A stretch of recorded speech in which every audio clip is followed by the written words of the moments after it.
श्री स्वामी समर्थ अन्नछत्र मंडळाच्या 39व्या वर्धापन दिन तसेच गुरुपौर्णिमा उत्सवानिमित्त आयोजित धर्मसंकीर्तन, द फोक आख्यान व सांस्कृतिक कार्यक्रमात सोलापूर महानगरपालिकेचे महापौर श्री विनायकदादा कोंड्याल यांनी प्रमुख उपस्थिती लावली।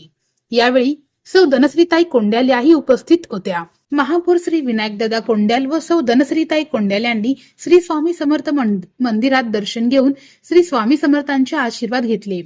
त्यानंतर महापौर श्री विनायकदादा कोंड्याल यांनी श्री स्वामी समर्थांच्या सेवाभाव, श्रद्धा आणि अध्यात्माचा संदेश समाजापर्यंत पोहोचविणाऱ्या अशा धार्मिक व सांस्कृतिक उपक्रमाचे कौतुक केले।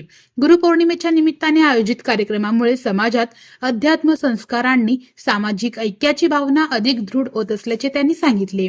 तसेच श्री स्वामी समर्थ अन्नछत्र मंडळाच्या सामाजिक, धार्मिक व सेवाभावी कार्याचे त्यांनी कौतुक केले व तसेच पुढील वाटचालीस शुभेच्छा दिल्या।